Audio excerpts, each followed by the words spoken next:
See that, right? So what we're doing right now for the people that are interested in this will help them immensely. I think it'll shave those growing pains off, Yeah. assuming they listen. And because like me, I didn't listen to a few things and now I do.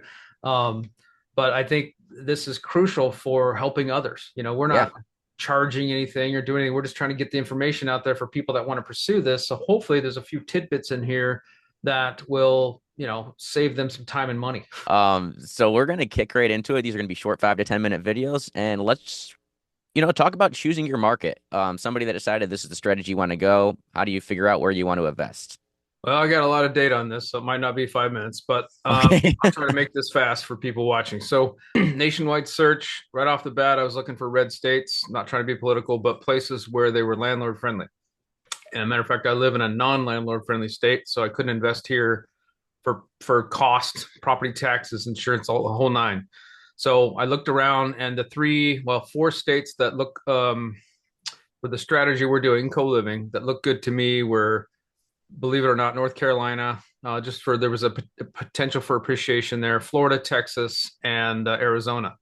When I dug into it, Phoenix is the fifth largest nation in our fifth largest city in the nation. So I thought that was attractive to me as far as population because you need big population that potentially could use the rent by room strategy. But really, what it did for me was the insurance cost, the property tax, all that was better in Arizona because Florida, especially now. At the time I made this decision, I didn't know there was going to be massive hurricanes, but that was a thought. And then North Carolina got hit by that too. And North Carolina was a little bit cheaper. Texas was really attractive, but the property taxes for an out-of-state investor were too high for me. So Arizona was fantastic it checked all the boxes. So I targeted Arizona, specifically Phoenix Metro. I know there's some satellite cities, but they were too far away. You want me to go in more depth, or was that the high level? No, that's a good high level, and I asked you that too because the way I targeted it was way different. You went from straight investor mindset, let's figure out what makes the most sense. I was like, hey, I see appreciation here where I bought in Charlotte, but I wanted to hang out down there and live down there or hang out down there a lot more, so I wanted to make it work trips. Um, That works. but the things you just stated were problems I had as well. So, with insurance and talking about like, older roofs, which are completely fine roofs not being insurable anymore, or having to have roof exclusions. And yes, your hurricane still hit, even though the hurricane doesn't hit Charlotte, your insurance costs still go up due to that.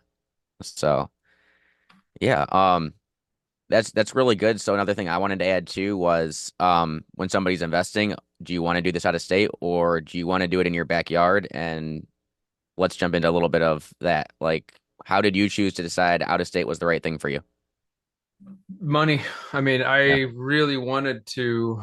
I live in Oregon, and yeah, so I really wanted to try to make it work in Oregon. I knew I couldn't invest in Multnomah County for legal reasons. They're not the whole state is not landlord friendly, but at least Washington County is a little bit better. So I did try to kind of, I don't know, half-ass try to make Washington County work because I figured it'd probably be smart for me to invest in my backyard. That way I'm local and I can go check on things. Um, but it still didn't work dollar wise. The houses are way too expensive here. None of them pencil, even with co-living, believe it or not unless you got a really good deal. And so I gave it a shot for a while and it just didn't work out. So I knew almost the first week I was doing it that I was going to have to look out of state, but I did give it that old college try, you know what I yeah. mean? And I was digging and digging and digging. And then I started looking at, all right, well, single family homes aren't going to work. Maybe I can do duplexes or triplexes or quadplexes. And then I know that some of the other investors that works as far as just regular long-term rentals because the numbers actually work there, especially now that the banks will let you they use the income from those other to do the loan, but it still didn't work. And I was just like, damn. So I abandoned it. And then that's when I started looking nationwide. And that's where I came up with Phoenix. So, or Arizona. All right. Well, I mean, that was really quick. Is there anything else you want to add to this video? Because we really just want to hit the high points on each one of these. If we're doing state level, that's pretty much it. If you want to do the actual properties with, like what the properties look like and what amenities and parking and all that, so we can get into that if you want. Yeah, that'll be a whole nother video. We Okay. got a topic on that. Yep. Yeah, that's the high level, just the dollars and cents of it. Because I do want to say though, with the debt, I still make sure that the debt will cover a long-term rental. Like in case something happens, if co-living goes sideways, I want to make sure that no matter what happens, I can still hold the property. I don't want to ever have to lose the property. So even though we're cash flowing fairly well on these things and they're making money, the debt structure is such that if I absolutely had to, I could run it as a long-term rental. Wouldn't make any money, make like $100 if that, but I would at least not lose the property. Underwriting co-living properties. We're going to hit on the key metrics in this video. Your all-in costs that so many people misjudge when possibly buying a co-living property. All right, so we can both touch on this, and you have a lot more of these than I do. Let's really go into the all-in costs and what you're putting into this property. I know you have a calculator. If you wanted to bring that up, you can go ahead and bring that up now. Oh, okay. Well, I have the my actual breakdown. The calculator I pretty much know by heart, so I don't Okay. really. Yeah. Well, yeah, we don't even need to bring that up, but that will be in the video in the description, so anybody can pop it up and underwrite their deals. When you're looking at a property and running the numbers, outside of just your debt on the property, what are you looking at? What are some of the things that people really just are missing when doing this? Specifically debt, but not the property itself. We're gonna go into debt and then all the costs that you have as far as all in costs every single month, and then we're gonna talk about what your costs are outside of the conversion of the pad Okay. split. Yeah, I'm trying to find. I have to touch on this. The property. I have to find a property that's 2,000 square feet or better. That way, I can run the numbers at 8 bedrooms because I need to be able to Okay. get 8 bedrooms. So that's my target, and it's going to sound really rigid, but nothing more, nothing less. And 2.5 bath, right, or better, right? So I run the numbers at 75%, which means 6 bedrooms. So I don't care that I have a seventh and an eighth bedroom. When I'm running the numbers, that's a pretty conservative, and it turns out to be pretty accurate, actually, way to run the numbers. So for me, the price point that I'm hitting is around 450 on average, let's say 450K.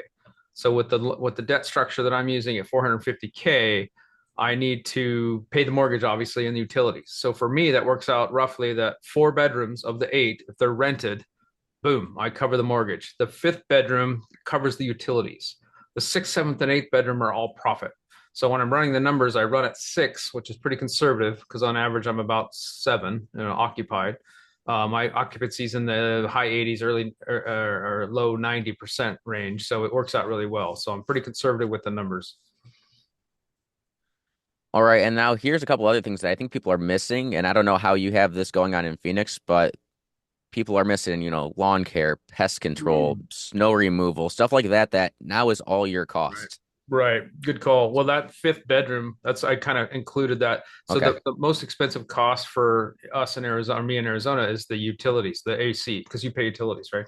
Yeah. And the summertime, obviously, it ramps up. Now, luckily, two of my properties have solar, so that helps out a little bit. Okay.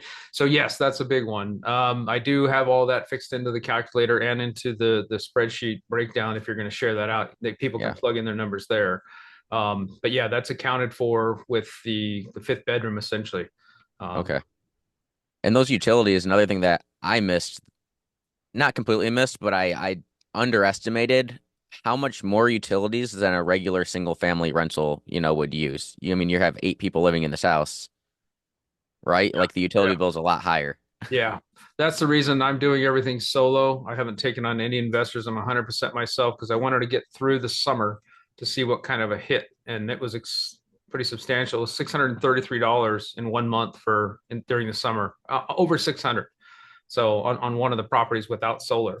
So that gave me a really good understanding of what's going on. So or what would happen. Yeah, and you hit something that I want to make sure everybody understands too. When you're running your numbers, you're putting a down payment down on these properties, right? You're not taking on an investor, so you don't have that other second position debt. Right. It's all just regular. I've got one that was purchased as a primary and then later on converted to a rental. So my cash on cash on that one's really good. It's like over 30%. And then the Okay. next two were DSCR loans that I had to put down 25% on, 125, 130%. So it was pretty substantial. But, hey, I got the property and it's cash flowing and I'm happy. So, Right. So if somebody else, a newer person that was trying to, come in with little money out of pocket, they're going to have to get a lot better deal than you're getting to make their numbers work because they're taking on more debt. yeah. Yeah. Yeah, it had to be that way because I mean, yes, if I could have found a creative deal or a cheaper deal, great. But my strategy is kind of bass backwards because I was looking for the property, not the deal, if that makes sense. So I had to find a property that fit my strategy really well. And that leads into the parking that I know I keep saying, but Yeah. but that was key. And it turns out it was really key, more than I thought. So worked out pretty good. Yeah. So let's touch on parking and then I'm going to go back to something else we just talked about. Okay. So yeah, parking could be a huge issue, and that was something that some people do miss. But if you're going through any kind of training or deep research, you realize you have to make sure that you're not pissing off your neighbors. So Yeah. you got to make sure you have enough parking and places for people to park. Yeah. And that bodes to the neighborhood as well. So you don't want to go in an A class neighborhood like in mine. That would be Scottsdale. Like if I was to even A be able to afford in Scottsdale and B buy it and then have 8 people living in a house, I can tell you right now, it's not going to fly. Yeah, Uh, yeah. So as much as Pad Split does or I should say Pad Split, but even if you go to co-living, people run these all differently. There is restrictions on how many people you can have living in a home that are unrelated, and it's less than 8 almost everywhere, right? yeah, it's 2 or 3 usually. Yeah, Yeah. So you're kind of playing with regulation depending on how you set up the strategies. And even with like a membership agreement, it could still be picked apart by legal, right? it's possible. Yeah, but so Yeah. far I think Pat Split's defended all the you know legal actions. Yeah. And sometimes it just takes time, that even though they're defending them and they can all work out at the end, you still have to get through that. Like I have other host friends that have properties in Dallas, Fort Worth where they're now are only allowed to have 4 out of 8 members filling those 8 rooms right now just until they can get through and figure out what's going on with this. So that kills your numbers if you can only fill it for your 8 rooms, and now you have to have everybody on one lease. That's Yeah. what they had to do. Wow. Hopefully, it's just a temporary thing. But there's only so much, whether it's you or having someone like Pad Split running your properties or helping with your legal that they can do it's time consuming. Yeah. Um, yeah. So when it comes to, we're going to go back into all in costs. Now you bought this property, you put some money down. Now we got to renovate it, right? Yeah. So you're talking about your 2,000 square foot target. That's your house that you're looking for, but I'm sure you got to look at the layout, right? Yeah, the layout's key. I mean, you could find I've seen people take a 1750, 1800 square foot house and make it work, but I'm just trying to get around 2000 square feet. So far, all of them have been 2000 square feet or better, which was the reason why is that's what I'm looking for. And I want a little bit more space. Most of the rooms are at least 10 by 10. I do have one house with like a 9 by 12, I think, or something like that. But in general, just decent sized rooms. I don't want to have little Cracker Jack boxes, or I've seen where people go in and do this really weird layout. So that scares me from a safety standpoint, fire, whatever.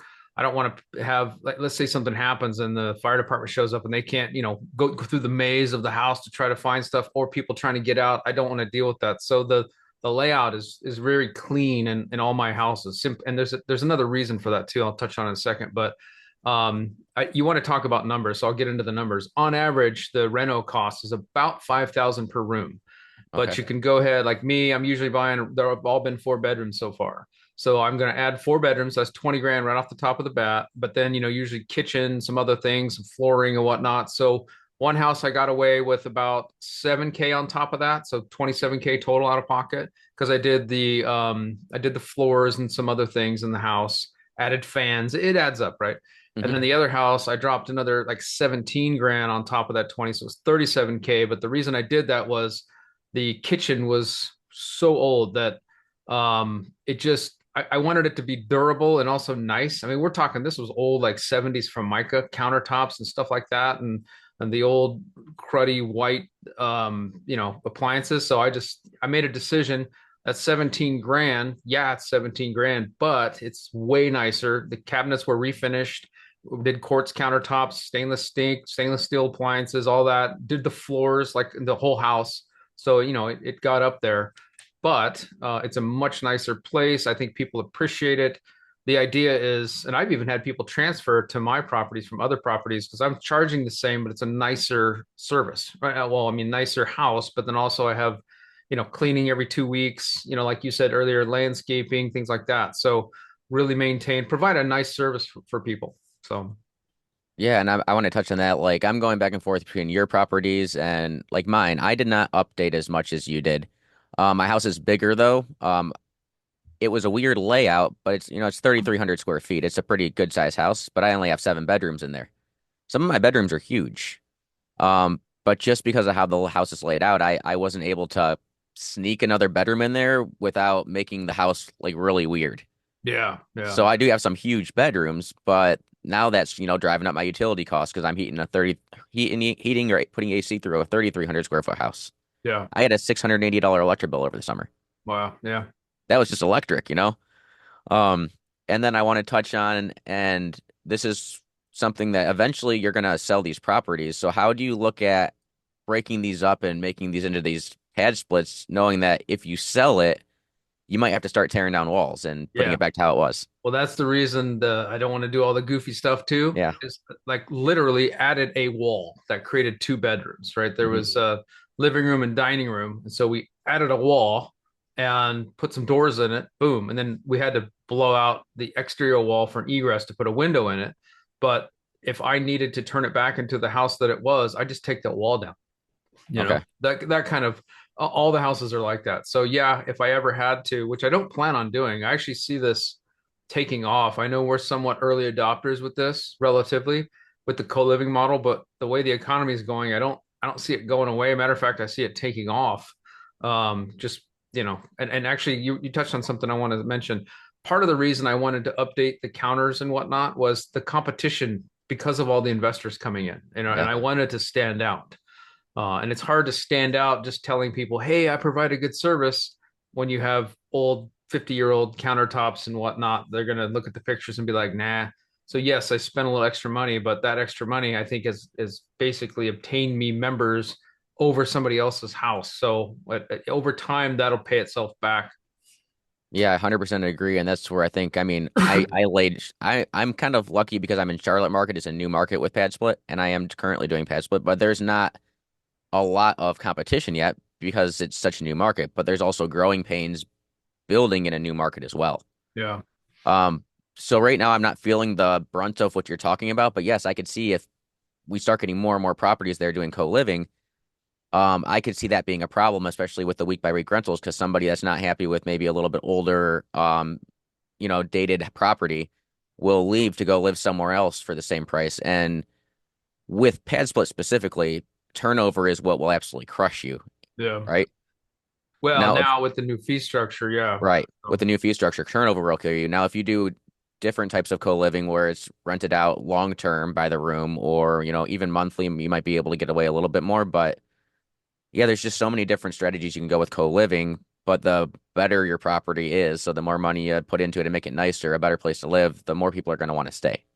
So, yeah, that was the idea. And so yeah. far, that's worked out to be, fairly true. We have your issues, but for the most part, I'm happy with it. Yeah. Let's touch on what do you supply in the house? Like outside of you have appliances, right? In every house, we have to have appliances. Do you supply silverware, plates, and all that as well? Yeah, I do silverware, pots and pans, and all that. I have Okay. found though that I backed off on the silverware.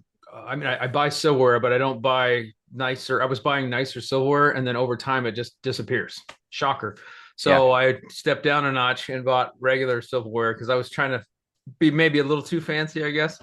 I don't know, Yeah. but live and learn, right? I mean, we're not talking big money. I think it was like $49 or whatever it was for a set of nice stuff. So, and it just over time ended up in people's rooms or thrown away, believe it or not. And Yeah. so I ended up just buying cheaper silverware moving forward. But yeah, pots and pans and plates and the whole nine. So and And, cleaning supplies. yeah. So we do have kitchen cleaning supplies and then cleaning supplies for the bathrooms, but the and paper towels and whatnot. But the toilet paper thing, believe it or not, they purchased that. So it became kind of I did try to do that in the beginning, but it ended up being I don't know what the hell was going on there. So I ended up not doing that anymore. And so far that's worked out. That I what I did was I put caddies with a smaller soap for the dish, sorry, for the laundry detergent, and then I think 2 rolls, like a starter kit, if you will, and that sort of worked. And that was my wife's idea, and it worked out pretty Okay. good. So they take the caddy and then take it to the bathroom, and then they leave. So That's interesting. Yeah, I don't supply anything for the toiletries or anything, but I have supplied cleaning supplies, and I was having up until now was having my members cleaning the kitchen and the common areas, and realizing that it was more of me keeping up on it because there's just too many different types of people that their level of what clean is so much different than what somebody else's level of clean is. Yep. So I just recently implemented using a service called Turno. I don't know if you've ever heard of it. Mhm. So think of it as like Pad Split or Airbnb, but for cleaners. A lot of the cleaners on there are mainly for Airbnb short-term stays, but you can find your cleaners. You put your properties into there and like describe what it is, give access codes and everything to your cleaners, and you can put the bid out for a room turn and somebody will pick it up. And you can have your cleaners that you eventually decide you like, and that's what I'm still working through, finding the cleaners that I really want to be my like t my more permanent cleaner. But I my last time the first time I started using this, I got somebody when I started this, I put out the bid for the cleaning request and I had 8 bids within like 10 minutes. And I went through and you could see if they're licensed, see if, if they have insurance, and some don't. So you kind of go through each one and vet an individual one as much as you want. And that afternoon, because sometimes turns become quick in this model, like you only have 24, 48 hours or less. Yeah. I was able to get somebody in there that afternoon. Wow. So Cool. I'm still working on that to see if this is really a good thing. But I mean, for rooms, charge me $65. So that's not a bad turn. And now I'm pricing out the common areas for them to do these monthly. I'm going to start. Do you But know what my turn cost is? what is it? 20 bucks. No way. Yeah. It's because I have when I scale up to 3 properties, I have one person that does everything, including she makes it up on the on the house cleaning. All So right. So she the biweekly? the biweekly, Yeah. yeah. So she charges me. Yeah, I do. It's actually pretty cheap too. It's about 120 per clean, but we're only talking the kitchen and the bathrooms. Yeah. And she does a great job. And so, but she does all 3 houses throughout the month, twice a month. So it's steady for her. She doesn't know this yet, but I'm going to bump it up to 30 because I want her to be happy. And I Yeah. also put her in the Pad Split app as a reader, and I'm going to work with her on that. That way she can look at it directly rather than me calling her or texting her. So try to speed up efficiencies there. Yeah, that's where the Turno app works for me too. It is starting to, but I had to I made 7 different properties for each room. Mm, So they're different sizes, so I'm charged differently per room. And I mean, my biggest room, that's what I was just charged, and I was $65, and it's a 20 by 10. So wow. it's a pretty big room with a private bath. So Are you doing that to see how each one does? yeah, I want to see what the different rates are I'm getting on each property, and just so when I go and put a bid in, they know what room to go to. They have their codes. They don't have to filter through every single room codes to figure out Nice. which run it is. I look at it as it simplifies it for the cleaner, which is just going to make it easier and less things that they could possibly screw up Yeah. because That's they how only need to get in Amazon. one room. Yeah, So that's an Amazon methodology, right? Like kind of a elimination over time. I think the way they did it was they when they were working on their website, they just had a different color. I mean, that's how granular they got. And over that course of time with data, they found that whatever color, let's call it green, was the best color to use for 25% off. And so they just switched everything to that color. So same thing with that, what you're doing there, the service.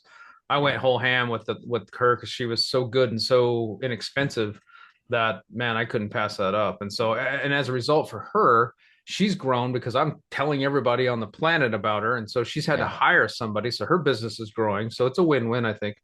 No, that's good. And that's another like that's keeping those people happy that are making your property run right. Like Yeah. cleaning has been my biggest struggle. And before I found Turno, it was trying to get cleaners in there quickly. And that was my problem. I could not get people in there quickly to get those rooms turned and back on the market. I'm going to write that down. Is it Turno? Turno, yeah. Okay. Because And I'm still building that out now, but that's yeah. good because I used Thumbtack Okay. for cleaning services, for handyman, all that, and did the same thing you did.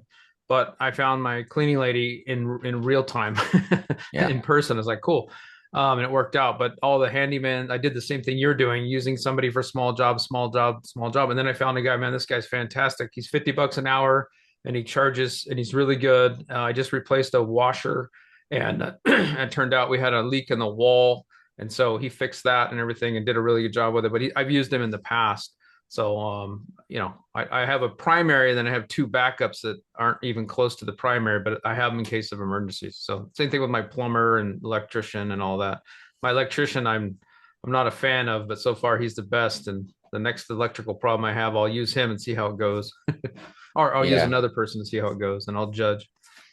That was the next thing I wanted to get into is we have these properties that are single family homes we turn into an 8 bedroom or a 6 or whatever bedroom you put in it. Things get overused, so things do break a little bit more. So you have to have people that you can call. I mean, I have a good handyman that probably knows the house better than I do or anybody that's ever lived there at this point because unfortunately he's had to be in there too much. Yeah. Well, you touching on the market, the reason I chose that is some of the East Coast stuff was older and I just knew it was going to cost more. So the Yeah. houses that I'm buying are 70s and 80s. So they're old, but they're not like 1902 houses, you know what I mean? So, and they don't have basements, so they're solid foundations, so I don't have to worry about some of that stuff. So, worked out for me. Yeah, I think mine's a 70s house as well, but it's old bricker. So Mhm. it's solid build. Um, but yeah, it's still there's a lot of things that are a little bit older that I wasn't expecting to break so soon. Like I mean, I replaced one of the furnaces and ACs, but I've had to replace both of them within the same year, within 4 months apart. Yeah. I You replaced one know, AC unit too. but yeah, my property could have been it can be a duplex. So that's how I ran my numbers. Like if I have to turn it into a duplex, I could break even and take a lot more of the brunt of what's going on, off of my hands. But still, I think we touched pretty well on a lot of the things that people aren't really thinking about. The overuse, all the extra costs outside of just your mortgage. We got the house. We figured out the money that we had to put into it. It's rented out or it's getting rented out. Now, how do we make sure we put good members in our house? What do you think about this one, Jared? This is this is this is probably one of, if not the most important thing with this strategy. I'm not going to claim I figured it out, but I've learned what not to do, and that's at least in positive. As long as I'm getting better each time, and I'm going up the scale, and I'm altering my rules. As far as the house rules, the biggest ones I think are when you're. So for us, I think for the people that are using Pad Split or a third party, they're doing the upfront vetting, right? The credit check. Well, they don't check credit there, but they're doing all the background checks and presenting that data to you, right? And so when I get that data, for me, if I have an eviction, then I'm out. I've learned that it's just for me in my market, it's not worth it. I have tried several times. I did have one of five work out, and so that percentage isn't high enough for me to take that risk. So that's where I just cut that off immediately. But it's mainly in that conversation. I sit down and I go over the rules. Now I know the property manager we both use goes over those rules, but I don't think they do a good job of actually explaining to them what those rules mean. I think there's somebody somewhere reading it off, or they just say, "Hey, read this and sign it." Whatever they're doing, I don't think it's that great. So I sit down and I go over the rules. The big ones are the cleanliness for the common areas, the guests, there's no guests, and then smoking, I think are the biggest ones. But then I just added one recently, and I haven't actually used this yet, so this will be interesting to see how this goes. And I'm not sure how I'm going to present it, but it's the funding, the payment structure. So it's like a lot of people are Pad Split lets you get up to 300 a week, and that's a buffer. A lot of people will move in and then they'll leverage that and they'll just pay under that 300 every week. And I don't like that, because what happens is when they get to the end of their stay, they'll go ahead and stay another week. So now you're 500 in the hole and they leave, and then Hmm. you'll never recover that. They don't care. So I make sure to tell, I'm going to, moving forward, mention that, hey, look, this structure works if you're clean and you get along with people, keep the common areas clean so other people can use it. And then also, look, for me, I need, and this is where I need to work on the structure. Um, it is basically portray to them in some fashion that, hey, this only works if you're able to pay the rent, right? And so, and I haven't worked that out yet. I just came up with this the other day because I'm going through something right now that's a struggle. So it's constant evolving. So the Yeah. vetting piece is, and it's also kind of, you have to get a gut feel. Like if somebody tells you on the phone, "Oh, you're not going to have any problems with me. I'm going to be this and that." To me, that's a red flag right off the bat. You know what I mean? Hmm. Because that means you're probably going to have problems. Yeah. I could be wrong, but that's just been my experience. Um, and I guess there's tone, gut feel. I don't know if you can portray, explain that, but I guess you kind of have to go with your gut. And I know you're not supposed to, I don't Fair know, housing. legally, yeah, Yeah. fair housing and all that. But at the same time, if you've got four people you're trying to pick from, you go through the data and then you just try to pick the best one and hope it works. So, Yeah, and that's where you got to be careful if you, I mean, what's nice about pad split is I'm just gonna say there's good and bad things about pad split, and if you're running co-living separately, there's so many different companies that do this. I went from a different one to pad split, and there's going to be holes that you're not going to like about each one of them. A few things about how it's set up there is you can toggle 24 hours, so at least you have 24 hours to approve, right? Is that how you have it set up as well? yeah, I wish it was 48. And then that's Right. another thing too. If somebody says, "Oh, I can't get back to you," then I have to deny them because I Yep. have to have that conversation. I think it's Yes. critical. Like I did test it. I did the first just to see what happened when I first did my first one. I was like, "All right, let's see what pad split does." Yep. And I'd say 60% of the people were pretty good, and then the rest were just horrible. And I fought those for 4 months. And Yeah. so I learned right off the bat, don't do that. Make sure to vet people, at least have that conversation. And I would say now I'm down to say 10%. So it eliminated, and this is me just guessing, but eliminated a lot of potential headaches, if you will, say 30%. So now I have about 10% headache. Yeah, I'd say kind of what you went through. My first two people I placed were I just approved, and I didn't go through that phone conversation, that checklist, talking to them before. Um, and I had both of them. One left. I didn't even know they left. It just they started racking up a bill, and I'm like, okay, they went over that $300 limit. I can't get a hold of anybody, and then I found out by messaging the other members that that person just left. Didn't even know they were leaving. You know. Yeah, And that he didn't happened to have a me too. car, so I couldn't even watch the like footage really. I'm like, well, maybe he just hasn't been there for a week. I don't know. Um, and then another one that just recently left had some issues with that I'm not going to discuss on this video, but those are the two people I placed that I didn't vet. Since then, I've had some issues with people not getting along with each other. There's communication there, they're still there, and I've had conversations with all these people from here on out. And then I recently picked up another thing which I'm working on it on that I got from another host. They actually have a job form they send out, which has the pad split rules more laid out in the form. So then they actually have to put their name and sign it. It's a good idea. So that was on top of their phone conversation. And they do have a few, and I don't know, and this is where I haven't figured out what I want to do yet. I do like this idea, but they have a few rules that are a little bit more stringent than pad split, and I'm not quite sure if they can really pull that off or not and how that would hold up because pad split has rules they sign up for, and then you're asking them to sign up for more rules. So, but one of the biggest things, like you said, that I'm having these conversations is making sure they understand that this only works if you're clean. This only works if you're respectful of other people. Let them know the quiet hours because we have issues with quiet hours because these people work all different schedules. And I have let them know when I call these people, like, this is the age range and how many males and females are in this house. And that's something I added just to let them know the household you're coming into. Yeah, that's a good Uh, idea. I've had people ask me that, and I've told them, but I don't. I should do that. I should. That's a really good one. Thank you. I'm gonna write that just down. Add tell that to them my that, list. yeah. Yeah. And this is all stuff that I'm doing that's new, so I don't have great data on it, but the people that are living there now, that since I've enacted these measures in the phone call, yes, there's still issues here and there, but they're still there and they're paying. So, Yeah. Yeah, that yeah. vetting piece is it's critical for the first few. Like if you're bringing up a new house, it's critical to get those first few to be good. Like you might spend a little bit more time on the first three or four, because I've seen this in the following two houses that I did. It carries through, right? Mhm. Like if you get a good core and you build from that core, it carries through. And in one of the houses, I've had those four leave, but the vibe of the house remains. And so that was an accidental good thing. Right. Yeah. So pretty happy about that. Yeah, because it only takes one person to ruin a household, and next thing you know, you have two people move out because they didn't like that one person, and those are two people that would have kept, stayed. You I had had five? five. Yeah, I Yeah, had one guy come in, the guy I was telling you about, that said, "Oh, you won't have a problem with me." yeah, Biggest problem on the planet. And over the course of 3 months, I had up and down. I had three move out almost immediately. And I couldn't figure out. I mean, I was pretty sure, but I wanted to make sure. And then I found out for sure by the fourth one. And then I had to ask both of those, including him. So that was a five hit. I had a 8-bedroom house with three members in it for a month, for a while. So that was a rough month. Yeah. And even with vetting, and I don't think there's a way to vet this because it's not like when I'm doing my long-term rentals and I'm placing somebody, I kind of try to meet them by their car and see how messy their car is. And I just had to do this recently when I'm placing another one of my long-term rentals.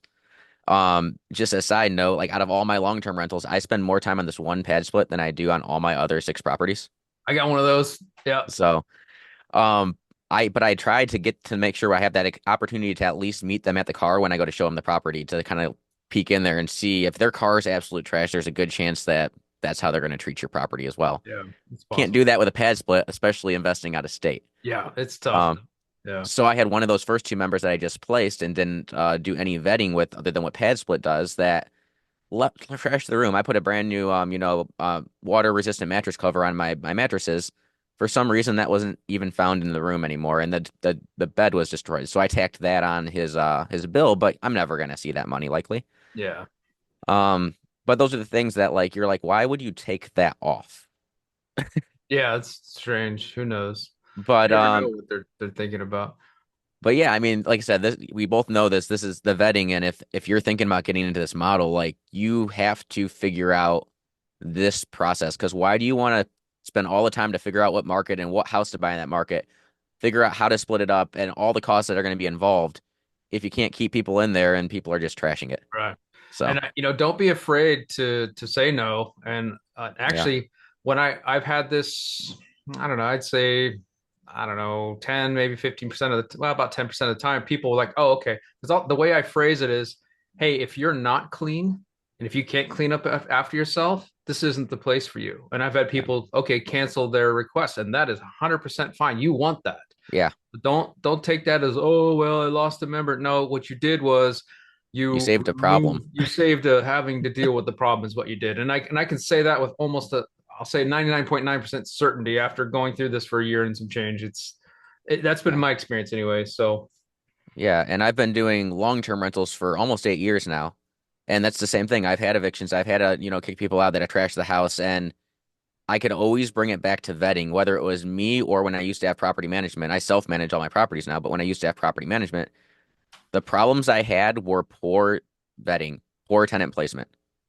yep. And I kind of fell into that same trap when I just got into pad split and I just let the first two people that pad split, approved go in. And then I'm like, wait, I figured this out with long term. It's the same thing with this model. It's a little more tricky since you actually don't get to see that report, that Yeah. credit and background. So when that's another thing between pad split and doing other co-living, you have a lot more rules if that you can make yourself if you're doing your own co-living and how you want to set that up. So I don't do this. I think I've done it once or twice, but I know other hosts that once they get the potential member in that 24-hour period, they'll go off and look at social media and check, Instagram, Facebook, all those things just to see get a sense for who they're dealing with. yeah, I don't, that's a I've good done it a one. few times. It's probably a good idea, but I haven't done it. I don't know why. I probably should, but Yeah, that's another good one too. And it's just time consuming. So some people slip on some things and that those things that you slip on that maybe you don't want to interact or you're even sometimes scared to ask because that is sometimes you're like, I don't know if I should really ask that person this. yeah, Um, could save you. Yeah. yeah, All right. Well, I think we pretty well crushed vetting. You have to have good rules in place to make sure your property runs right. yep, for sure. Yeah. So a few things that we really have to hit on, and it doesn't matter the platform, is I screwed this up bad. I did not put good house rules in my place when I started. So I'm really curious how you started. And I know you started right with pad split. So how you started to make sure you had good house rules in place. Yeah, I leveraged what PadSplit did, but I also networked with a lot of other hosts, not just, and I also went to Sam Wiegert. He's Yeah, in the, he's out of my area. Yeah. yeah, he's in Well, the, Charlotte. yeah. And I went to his 5-day free class, by the way, and picked up quite a few things from him because originally I was actually going to do the non-furnished rent by room long term, but ended up switching for tax reasons and things. But yeah, I picked up a lot from him and I added it to the rules. But the high level ones are, the cleanliness and the common areas rules, and I go over each step better. I can go through it real quick. So Do it. no smoking, no kitchen appliances in the bedrooms, um, no guests. That's another big one. The quiet time, no outside furniture, but this is just for the common areas. So obviously they can. I don't care if they bring stuff into the bedrooms or not, but I don't care. But it's basically to prevent someone from. You'd be surprised putting a couch in, say, the kitchen or something. Who knows? I just that's the way it's established. So they say, hey, you didn't say you couldn't do it. Things like that, and then just be courteous, and the cleanliness for the bathrooms and kitchens and common areas, the big one, and the cleanliness is kitchen, bathroom, and laundry room. So a lot of times people will do laundry and leave it in the wash, right? And then they won't take it out. So what I tell people right up front before the cleanliness is think of it this way: the common areas have to be usable by somebody else if they approach that common area. So if you go and wash dishes and leave them in the sink to soak, then guess what? That's not usable. You have to clean them immediately after use. And this is another reason I took the dishwashers out. Okay. I took the garbage disposals and dishwashers out because the people that I don't know if they've never used garbage disposals before, but they were throwing tree limbs, no, not tree limbs, but they're throwing heavy duty Big stuff in there. chunks of things, yeah. Yeah, just destroying it. And it's like, okay, well, we're done with that. And then the dishwasher is another one where people load up the dishwasher. Well, number one, they don't clean the food off, which I mean, I'm not saying they have to clean them perfectly, but they didn't even take the food off that they threw it in there, and all that food sits at the bottom and burns up the element, and the whole thing goes to. So I just decided to take it out, and that basically more or less forces people to clean it right then and there because they're not allowed to leave it out. And so that's how I've been doing it, and that's the rules I have. Yeah, I've had some of the same issues because whether it was my old platform or this or Pat Split or going out on my own, and using a full-time property manager, I did not do this well enough up front. Really, really pushing in those rules other than just like they're signing up for them. So they sign up for the rules on whatever platform you're on and not really getting on that like phone call like we talked on the last video with vetting, to make sure they understood what they're signing up for because most people just click the box that say I accept and they don't read any of it. Yep. So I've recently had another one where they talk about service animals or emotional support animals. We're allowed to have them. You're allowed to have them. You can't say no, but you have to let them, we have to let us know. You can't just move one in and not have any paperwork for it. I did have a situation where they didn't have the paperwork anyway, but let's say they did. There was one gentleman in the house who was older and was extremely allergic. And so that was another thing that would have been an issue. So luckily they didn't have the paperwork, but I don't know how that works legally.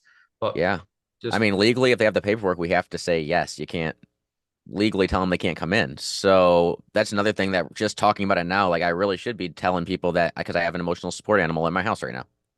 So I have to let people know, hey, there's a dog in the house. hmm. Um, yeah, and that's where like it's really getting hard, whether it's long term or even this model, because I do see a lot of people complain, and I had this problem with Pad Split that I had to go and track them down because the member was the one that told me that they had an emotional support animal. I didn't get any paper or anything from Pad Split letting me know that there was an animal living in my house. So how do I even know that?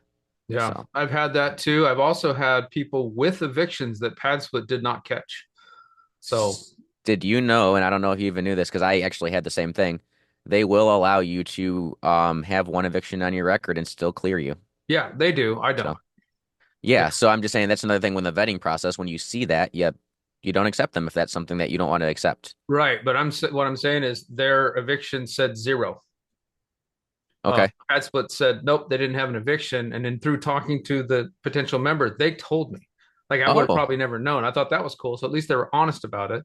yeah. Um, but But yeah, you still have to deny them because you know that could be a problem. It's, yeah, but yeah, that's something that I really wasn't aware of, or maybe I just didn't do my proper you know, questioning when I was trying to interview Pad Split was I'm like, wow, you're still letting people in, they have an eviction. So yeah. and there's a whole bunch of toggles that you can toggle for 24 hours, toggle for like 15% less people that you're going to get because you have a little bit more strict criteria. I don't I'd think be that works, to be honest. I've I checked don't that either. box and it doesn't seem to do anything. Maybe it does, but on the receiving end as the host, didn't seem to matter like at all. And that's a year's worth of data, you know. The thing is, I don't think either one of us have unchecked that box, so we really don't know if it gets worse. I did. I Did you? checked it for I Okay. had it unchecked for 2 months or so, and I was like, I need a little better criteria. So I checked it for like 8 months or whatever it was.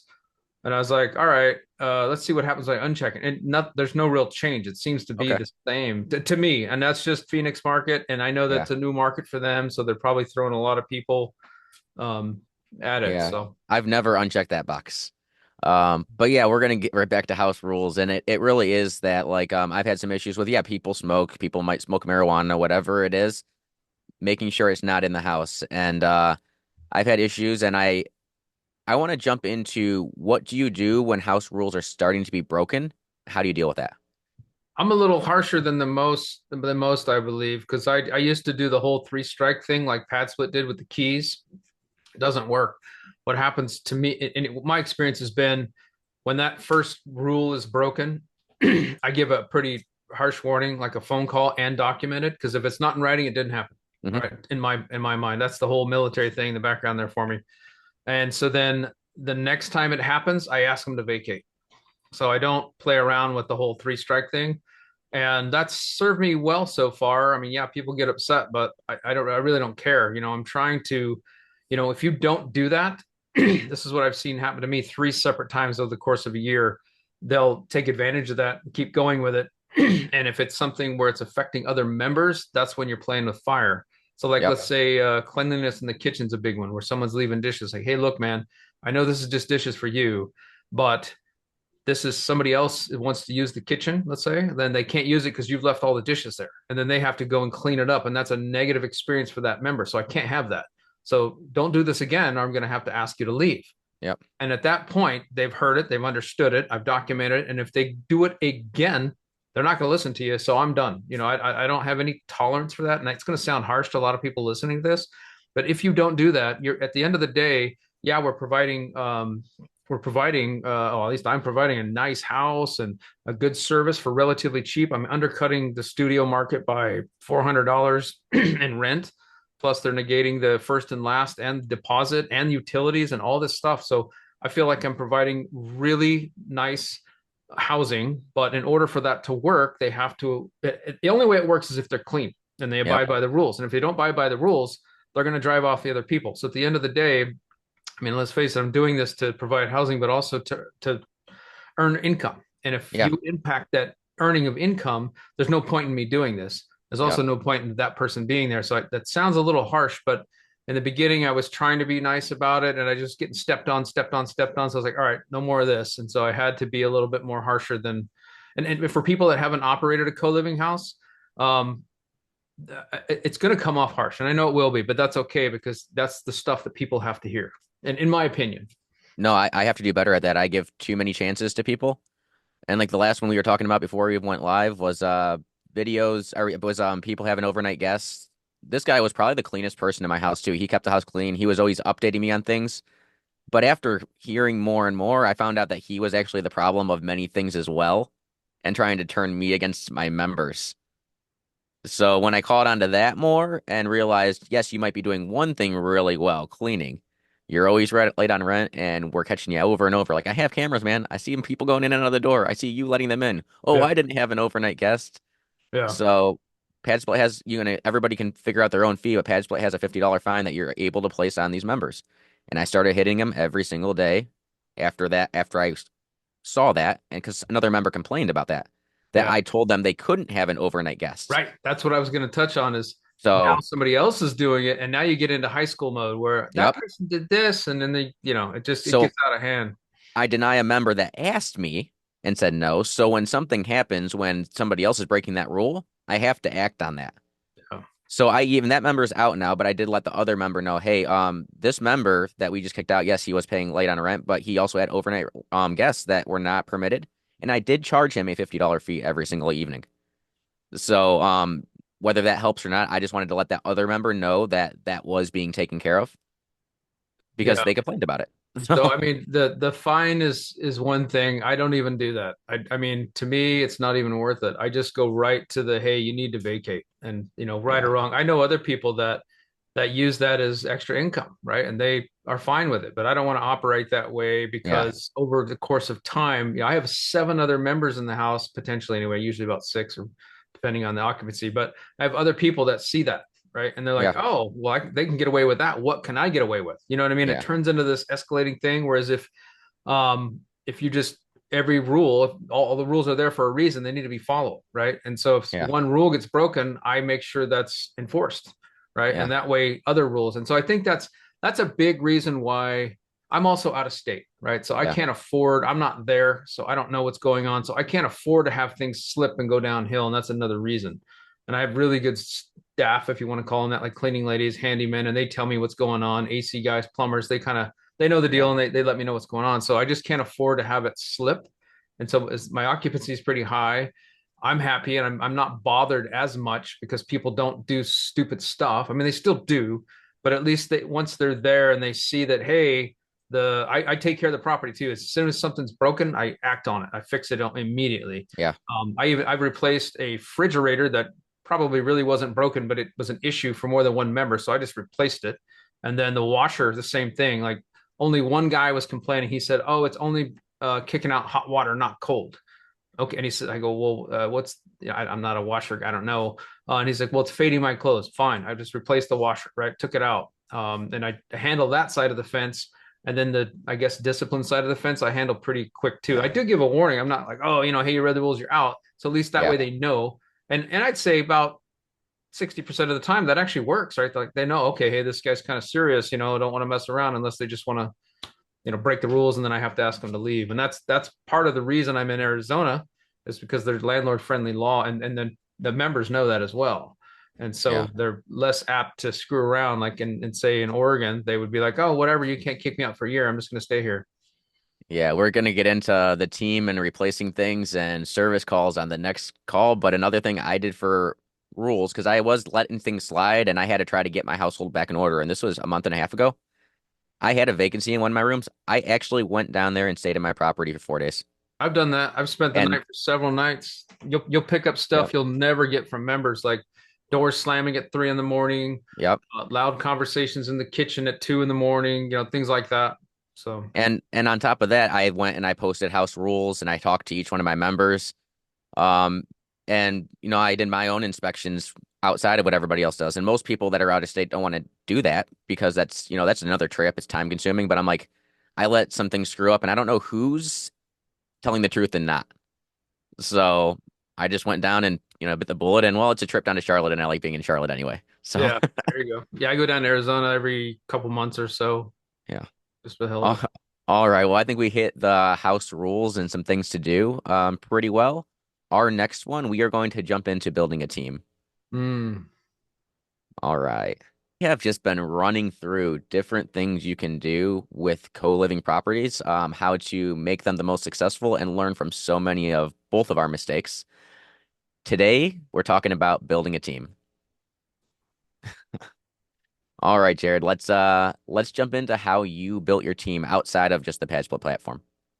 Mine was a combination of in person and Thumbtack, Okay. and networking with other hosts, and networking with some of the property managers' recommendations. So by team, I'm assuming you mean construction crew, cleaning services, landscaping, plumbers, all the services, right? Handyman, Electrician, electricians, handyman, all that. yeah, AC, all that, HVAC. Yeah. Yep. I think what I'll do is I'll just tell you where I found mine and then go from there. How about that? Okay, let's do I, that. I Yeah. found my contractors through other hosts that were doing this model. It's the same way I found my real estate agent.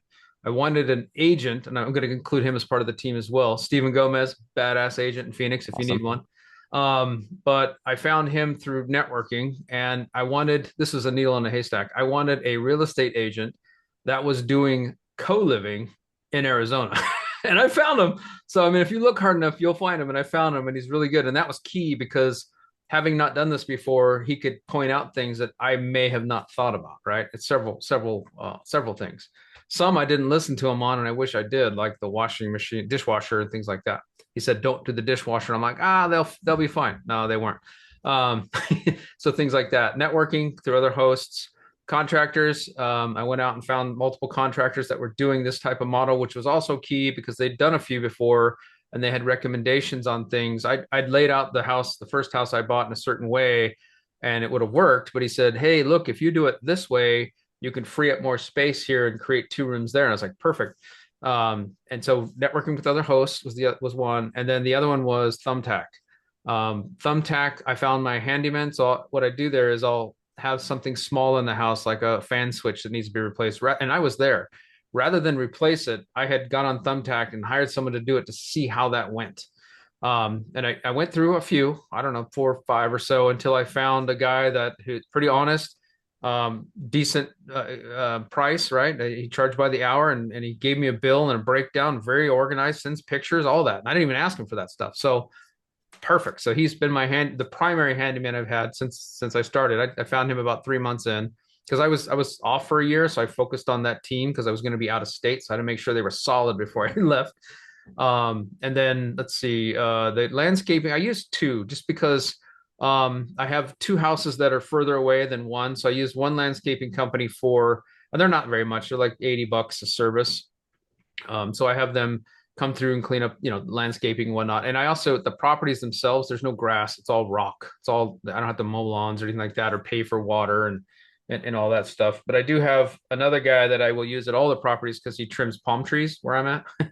And he's a little bit more inexpensive. So I think time and networking, and however you network. I accidentally found my cleaning lady. I was having the biggest problem with the cleaning service. I think I went through 4 or 5, and I was really frustrated because they weren't cheap and they didn't do that great of a. I mean, they cleaned it, but not like, if I'm gonna pay, especially those prices, they were really expensive. They were up there, and I paid one lady $450 to clean the whole house before I had any members in, and it was, I don't know, it was, I guess, clean, but not really. And I pointed out two things specifically, other than the cleaning, that I said, hey, I need this done and this done. And she's like, okay.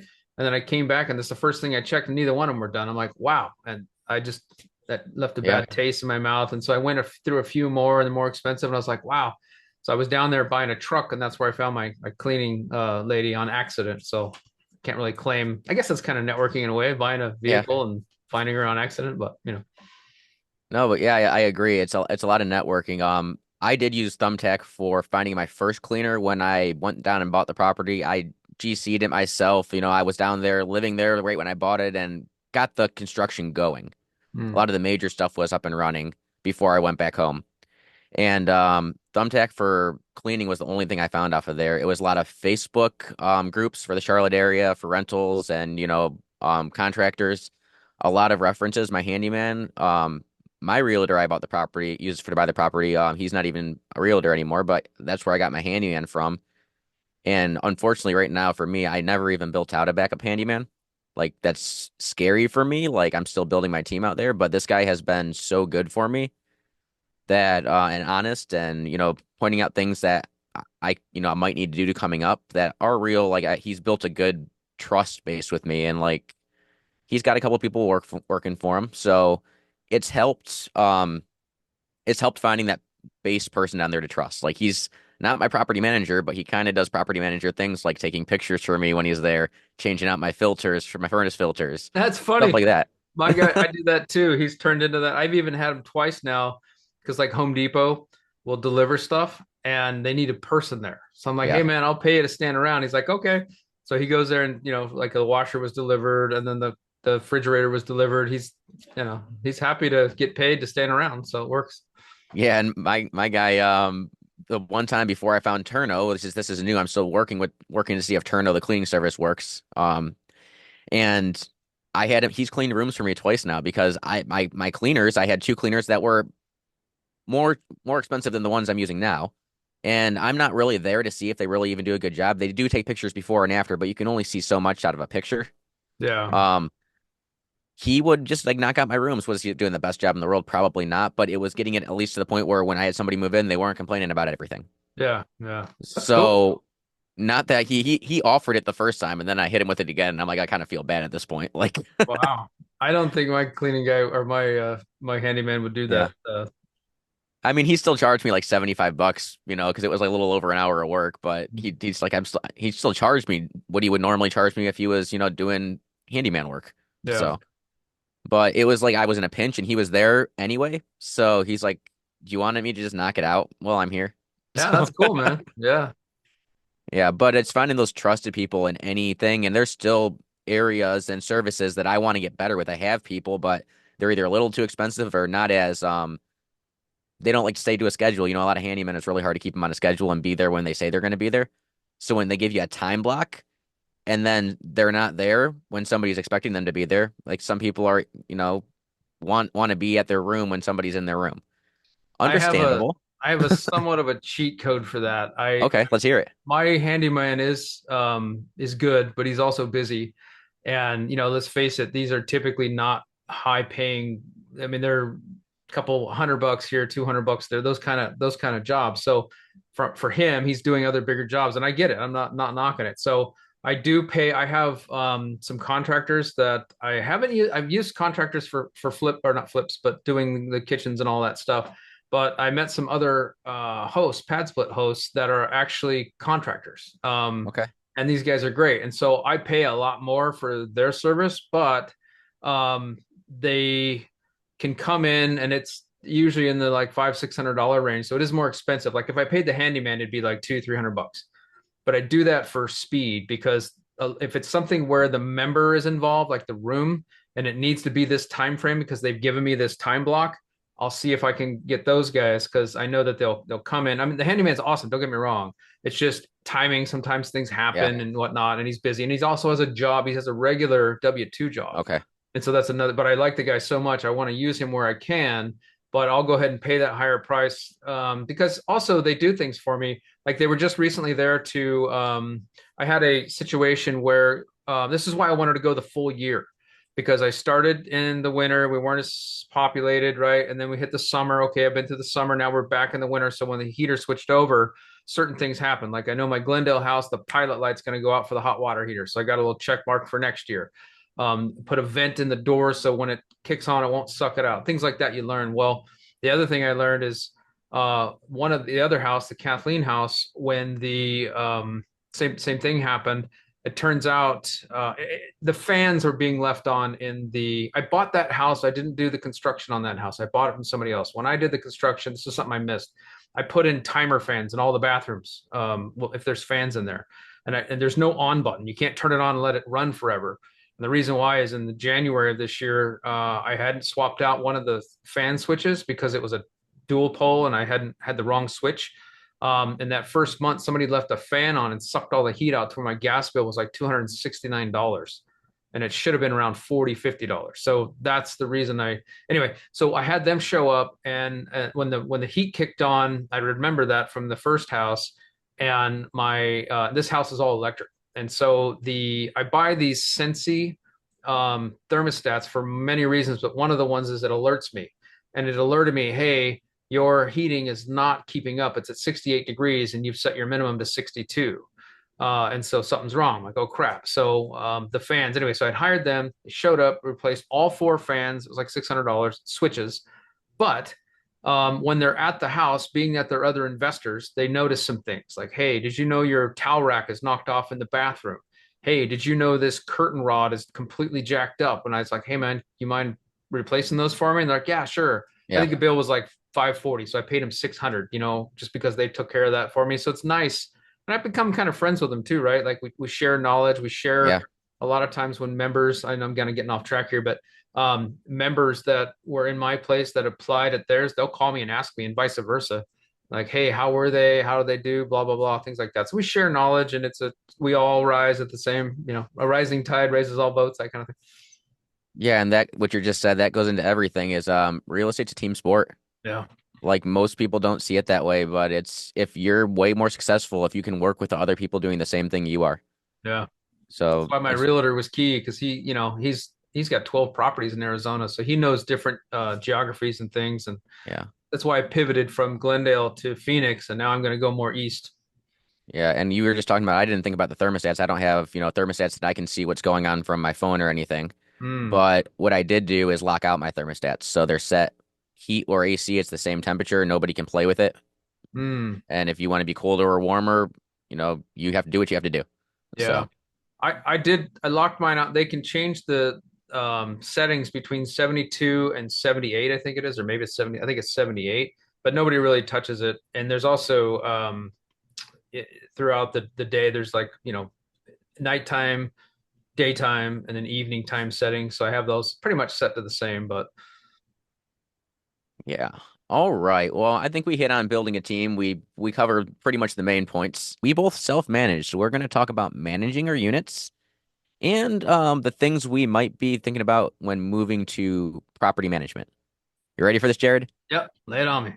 All right. So I want to get your perspective now because you have three properties, Phoenix, Arizona, greater Phoenix, Arizona area, out of state, and you are self-managing now with a full-time job again. I got to know how the heck you're handling that. Well, I one of the other episodes was talk about vetting. Vetting was Yeah. key to eliminate the potential issues, so that's a big one. The other one, actually, backing up before any of this, was when I chose these properties. There was plenty of parking, so that reduced the headache of jockeying cars and things like that, neighbor complaints and that kind of thing. Mhm. Um, but I'm that's part of the management, but systems, right? I think you have to have your systems in place, and part of those systems is documentation, right? So I do have that longer term goal, be it for two reasons. I have all the processes that I do, like say a room term, for example. I have videos on it. I have a Loom video. I use Loom to record the steps I actually do, and it's also Okay. documented in paper. But that's initially for in case I'm out of the picture somehow, like if I'm injured or whatever. My wife knows how to do it. My son, who's 10, can help my wife because she's not the most technologically advanced person on the planet. But anyway, so that's why I did the step-by-step video. But also down the road, if I acquire, because I also have a W-2, like you said, and if I down the road pick up, which I plan on picking up two or three more within the next 12 months, maybe two, depending on how things go. So I'm going to have five, and that's going to be a lot to manage. So I may reach out. I've been reaching out for property managers, but I haven't found that right fit. I'm getting closer. Mhm. And when I do, I'll have the whole systems documented and all the processes and what they need to do. And I'm sure they're going to add their own little flavor to it, but it's a good baseline. Yes.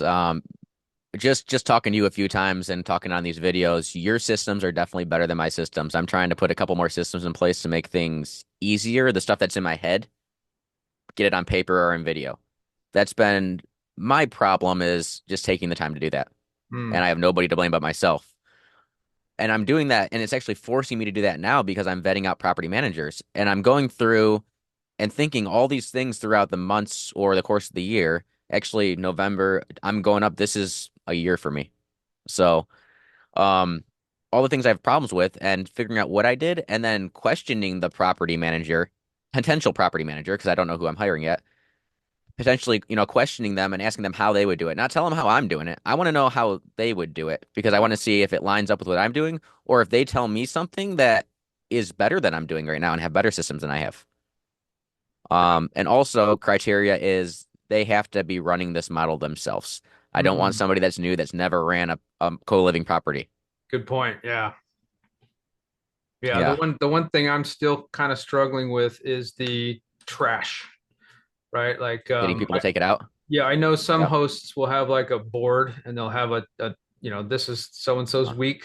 And that is a good process, but I haven't implemented it partly because I have my cleaning service takes it out for me because we structured the cleaning days to be the night before the trash, so she Ooh, that's takes it out. good. Yeah, that's Yeah, it worked good. out pretty good, but I do have another property that it comes on a different day, so it didn't that one house. It's been kind of an issue, so I could leverage that, but for the most part, it's working. But the trash is probably my weakest point. Yeah, I didn't even think about that because I do get complaints about that. Usually it always happens when a new member comes in and Hmm. they're like, "Hey, are we responsible for taking the trash out?" And I'm like, "Yes, it's on this day." And this is something, I just thought about when you were talking about that. Maybe I shoot out a message to the household and be like, "Hey, can someone take out the trash tonight?" Like the night before trash gets picked up. I Yeah. haven't done that yet, but that's something that I do need to work on as well. And I feel like a lot of hosts are struggle with the trash. Yeah. I did mention when I was on a call talking about collections, which we're going to get to soon. Um, somebody told me that they actually go and it works for them because they live right by the property, so they can go do it. They spray out their trash cans after every trash day because a lot of people don't, put stuff in bags. They just throw all this random crap in there. Next thing you know, you have maggots, and your trash smells like horrible, especially in the summer. Yeah. So That's why the cleaning service is so important because we buy extra bags and then she can swap out if she's there. So yeah. that way it's not an issue. But Sounds good. Yeah. But yeah, every video we just made up to this point and everything we're gonna make from here on out are all the things that you have to ask your potential property manager how they deal with this, and especially what the fees are. They have their base fee, whatever, if it's 6, 8, 10+%. I've gotten up to 20%. Um, Wow. what are the additional fees though? Because the ones that are higher at 20%, everything, room and turn, that's all included. There's not additional fees for any of that. Um, so I want to know what my base fee is, but all this stuff we're talking about, all these problems we've had that we have to deal with to run a successful co-living house, what are those additional fees the property manager is going to charge you to?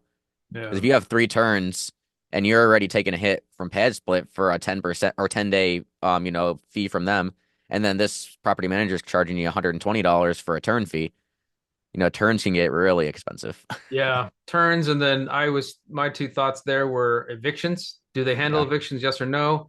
And two, maintenance. Like yeah, when I'm self-managing, when I'm doing maintenance and I'm purchasing things, I'm looking for stuff that's resilient but also good price. yeah. Now, I've had this with my cleaning service is great, don't get me wrong. But when I've asked her, hey, we need cleaning supplies, she'll go out and buy like The whatever. cheapest stuff. No, she'll No? buy like, the price isn't a problem because I'm paying for it, right? Oh, okay. So, and then that's okay because we're not talking big dollars, so it's not the end of the world. But with where I had that in mind when I'm talking to a potential property manager, like, all right, so if you're going to go out and replace, like the washer I just replaced, for example, like I did something kind of weird. I used the Home Depot 0% card that's good for 24 months. So I did that. But they're not going to be able to do that unless I buy it, and then I'd be involved. But the whole point of hiring a property manager to me is to free up my time. Yep, I'm trying to not be involved. So that would be some questions like, all right, hey, are you going to shop for deals or just buy the closest thing? And in some yep, cases that might be fine. Like if it's something that's critical, let's say we do have two fridges in every house, but let's say a fridge goes down. I do have a backup fridge at one of the properties that I could swap in temporarily and just put in the garage, which I've done once before. But if it's something like that and I didn't have a backup, then hey, that's critical. If you can get it today or whatever, I'm fine with that because I'm trying to provide that good service and I don't want yep. people to be impacted. So that's I've even contemplated putting the mini fridges in rooms, but that's going to draw, that's More another thing to electricity. clean. That's more power used. That's potential for drawing ants and food and all that. So to me, it was a net negative. So I didn't do it. So I do that. But I'm still in the process of changing over from another platform, which was month by the month, where people supplied all of their own. The rooms were empty. They supplied everything for their room to pad split. So now I have four rooms that are mini fridges, the all furnished, and the other people, once they move out, I have to keep furnishing rooms. But I have supplied mini fridges, and I have never had a complaint about fridge space. So that has been the biggest plus is if somebody doesn't want somebody to touch their food or whatever they have, they can put it in their mini fridge. Yeah, So that's a good positive. I have big fridges and there's two of them yeah, and each person has a shelf. So okay, four in one and four in another, and each one has a shelf. So that way it's not like a control thing. It's if somebody moves out, I know what food I can throw out. And if somebody puts their food there and it gets thrown out, that's on them. that's So not your shelf. Yep. yeah, yeah. Um, and that's another thing. It was because we're talking about vetting property managers, and you did bring this up. I did ask, and I this is back from when I made mistakes even in my short-term rentals when I had property management.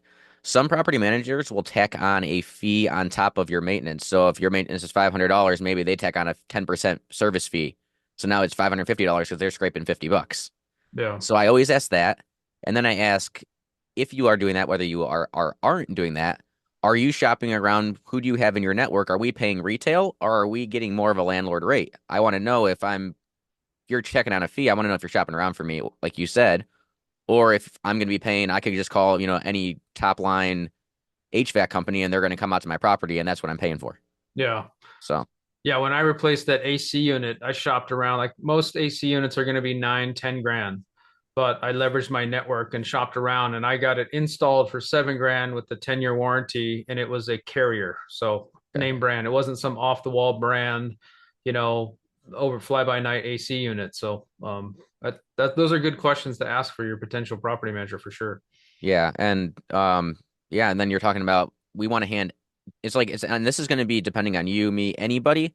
Do we want to hand it all off or do we want to be involved in something like the finances? Mm, So, I've had questions and talks with different property managers, And really, it's going to come to trust because I've had property managers try to like put on repairs on my properties that weren't ever done. And I caught this because I watched my properties when I used to have them under management. And somebody charged me for an AC repair. The property manager charged me for an AC repair. The property didn't even have AC in it. Awesome. Yeah, they got fired because Yeah. they were already having issues before that. So that Yeah. was it. You know, I know that we neither one of us have probably bought a business, but I'm looking at that too. But looking at say buying a business, I want to see if somebody would when they sell me the business, if they stay on for 6 months or whatever time frame to learn the ropes. Well, the same thing with this is I would want to stay on with the potential property manager for that time and do a merge over Yeah, time. And if it to works learn out, it. like take a 3 month, right? And then if it works out from there, and I know that's honeymoon phase, so it's not really 100%, but do like a merge and make sure everything's cool and then fade away. But I Yeah, do want to keep in my mind the way I see it is we would have in the beginning merge, and then the second step would be fade away once a week check-ins. And then yeah. over the next, say, 3, 4, whatever I feel comfortable with, then do once a month check-ins or maybe bi-monthly, that kind of thing. And I would expect a breakdown of charges like itemized list of what's going on. And I would say, hey, if it needs to be done and it's say, I don't know, $500, then or 300 or whatever, depending what you're comfortable with, then go for it. Right. Yep. That way I don't get bugged on something that, yeah, it's a no brainer. We have a whatever, fix it. And I'm not too worried because I have cameras in the house, so I can, for the most part, the common areas are covered. And so I'm going to at least have a fighting chance at knowing what's going on there. See, that's another thing you mentioned, and I only have cameras on the outside of my house. You have cameras on your common areas too? I do. I Okay. have cameras in the kitchen, the hallways, the laundry room, and that because I'm remote. And I didn't want to do this actually. I fought against it because everybody told me, no, you need it. Even the property manager told me, or the Prad split, the member acquisition team is what I call them, told me you need this. I'm like, no, I don't like that. I don't like invading privacy. And then within the first 3 months of the first house, it was evident to me that was critical because there's this weird psychological thing this is me guessing, but no cameras, people do whatever they want. Like I had Yeah. a guy he didn't do it on purpose, I don't think, but he had a scooter and he just destroyed the walls and a door and all this stuff. And then he said, oh, I didn't do that. I'm like, dude, you're the only guy in the house. There's only 3 people in the house anyway at that time, or four. And I'm like, it matches perfectly. It's a streak down the thing and all this stuff. He's like, I didn't do it. So when I called Pad Split and they said, what does the footage say? I'm like, well, I don't have cameras. Like, sorry, we can't help you. So I'm like, Yep. all right, there we go. And I was against it because of the privacy thing. But I found, and this is just what I found, that women really appreciate the cameras, like for sure, Okay. like security thing, right? And I hadn't even thought of that being sorry, but man, I hadn't thought about safety, and that should have been something I'd thought about. And the men, they can take it or leave it, in general. And I don't know if that's a sexist comment, but that's been my experience. So No, that makes sense, and that is something that I really should think about. Honestly, I've never been told, "Hey, put cameras on this side." You're the first person that I've heard say they have cameras on their common areas. My thought would be, like in a regular long-term rental, you can't have cameras. It's illegal right, to have cameras in there. right. So I'm curious what the legality is, and if well, a bunch of people are doing it and there's not been issues, we're probably okay. Yeah, I checked into it in Okay, the county. It's one big county, Maricopa County. Yeah, you can. It's because it's just like if you had, say, cameras at an apartment complex in the stairwell, same kind of okay. thing. So Yeah, I definitely got to look into that, making sure I could do that in Charlotte, because I think that could fix a couple of the problems I'm having. And we've had some talks between the multiple property managers that I've been interviewing so far about if I did this, this, or this, which is going to make it easier on you, would you reduce your rate? So some have been like, we could talk about that. Some have been like, no, this is our rate. Some of the bigger places are like, no, this is our rate. There's a company called I think it's Two Keys. I just interviewed them 2 days ago that has over 500 pad splits under management, wow, just pad splits. I'm gonna write that But down. I think it's Two Keys. I'll make sure to get that to you after this. But their fees are pretty like they're 8 to 10%, or no, 6 to 8% depending on how many pad splits you have. Until you're getting to like 20 pad splits, you're not getting a 6% management fee for them. But they fee you for everything on top of it. Yeah, yeah, So I was running the numbers and I'm like, no, this just isn't working. It's gonna if I have turns, I'm really like tripling my turn cost. yeah. So and they want to use all their contractors, all their everything if they have them in their market.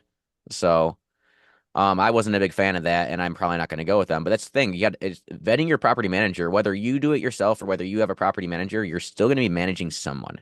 Yeah. And if you hand it off and just trust them, you're probably going to get taken advantage of. So this is what I do for a living. I'm an IT manager. Okay. And so hiring manager and over 24 years of doing this. So I've got a little bit of experience in that space, which is why it's shocking to me that I didn't vet better than I did.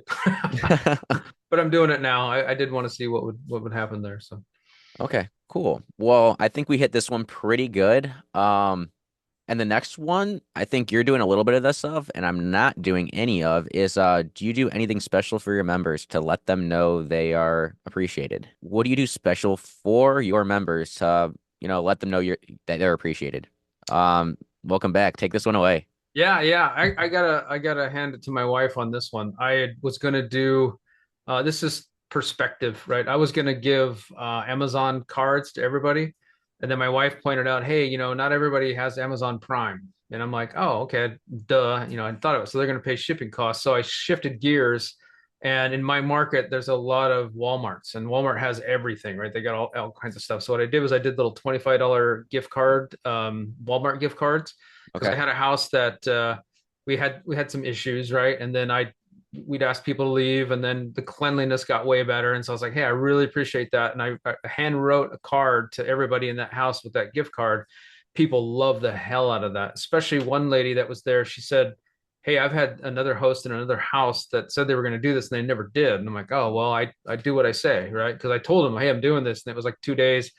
Walmart had this weird thing where I couldn't buy more than four. So dumb. So I had to wait a day. Anyway, um, off track. And then we've sponsored and paid for like pizza parties and things like that. And another house, it depends on the house. Like the house I just talked about with the Walmart gift cards, that wouldn't have flown there because they stick to themselves. It's a big house, and so they kind of stick to the rooms. They come out occasionally, but they're not as tight.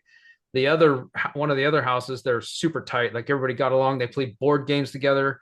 I know Pad Split said, "Hey, don't encourage common areas." But this house was so tight. They're gone now. But Chuck, Bill, Scott, Jessica. I mean, these people were awesome. I wish I could pay them to live there or something because they created this community that was unreal. Friday nights they'd have like a pizza night, and then one of the guys was an ex chef, and so Saturday nights he would have like rotisserie chicken night. They had all this planned. It was amazing, man. But yeah, so that house I would say, hey, look, when you're doing your pizza night, let me buy it, right? That kind of thing. And then they said, hey, look, it'd be nice because I was following the pad split model and I didn't put um, a big table. I had the first house. I have a huge table. It's a 10. It can be a 10. We have 8 chairs around there, and I have two other chairs that are sitting in the garage. But they never use it. So I thought, okay, well, I just don't need to do that again because they're not even using it. So Yeah. this other house, they did want that. So my wife helped me out there too. She's a bargain shopper, and we went out and found a really nice marble table, believe it or not, and some nice chairs and then set it up for them so they could have a nice place to all sit and congregate and eat and play board games and that kind of thing, which we originally didn't have. Okay. So I guess it depends on the vibe of the house. Um, I guess. Yeah, I like a lot of those ideas. I would think the gift cards would be a good thing too, because everybody's gonna go to Walmart, like if there's a Walmart nearby. But I don't know if you saw this. Pad Split has started to talk about, and this is just Split specific, but you could take this over into other models. They're talking about asking hosts if they wanted to have like if somebody stays for 6 months and pays their rent on time, give them a free week. Oh yeah, I'd be all for that. So Yeah, I guess they're working out something in the platform where you can toggle that and like let them know, like, hey, if you're on time for 6 months, you get a free week. yeah, yeah. Um, so I haven't done anything yet. I'm trying to figure out what makes most sense. And seeing that cleanliness is kind of an issue, I'm trying to think in my head, what can I do around, if I'm only giving something away every month to somebody or a bonus in 6 months if they're not being a problem with the household. Because you don't want to incentivize somebody and give somebody something when they're being a problem. Right, right. So, but yeah, that was a quick one. I don't want to, take too much time onto that, but there's a few ideas what people could do to incentivize people to follow house rules and just be a good person. Hey, Paul. So you've been asking all the questions. I've got one that I haven't been doing, which is collections. How are you handling collections? Yes. Oh my gosh, this one has been a fun one. And I've talked to a couple people in the community that are doing this that are just trying to figure out the best way about this. every co-living property management, whether you're doing it on your own, is going to have to figure out their own thing. But with pad split, after somebody doesn't pay their rent, they go over their $300 threshold, and you terminate them and they leave. You're going to have a $500+ balance usually. And then if they destroy the room, there's a little bit more. You're still usually under $1,000 that somebody owes you. It makes it really hard to go after somebody in collections because the likelihood of them paying and the likelihood of it being worth the trouble is slim. But here's what I've been doing, and it's who knows if it's going to work or not. I haven't collected anything, but this is my thing. I want to hold people accountable. If it costs me a little bit more to do so, um, so be it. My thing is PadSlip will chase down, what I say chase, call, email, hit in the messenger, try to get somebody for 7 days after. That's all that PadSplit does for you. After that, it's up to you. So you can request from PadSplit a packet, which gives you a CSV file of all the charges for that person, what they owe, what that member owes, their ID, any kind of information, email, phone number, which you already have in there. But it all gets put together in a packet for you.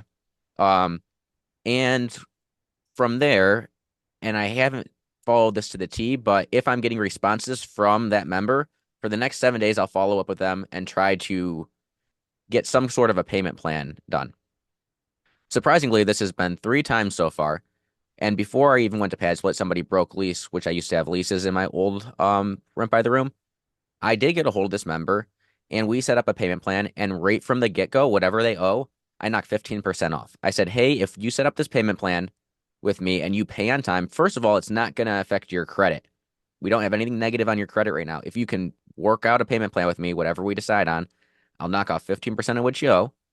And if you pay on time, I will not send you to collections. It's worked 1 out of 3 times so far.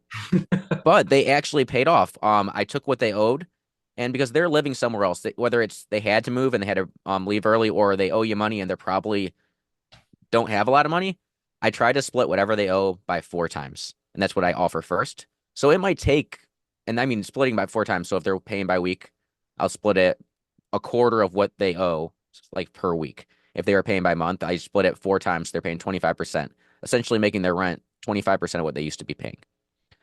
Um, so I try right from the get-go to give them a payment plan instead of being like, you owe me this now or I'm sending you to collections. That's likely never going to work.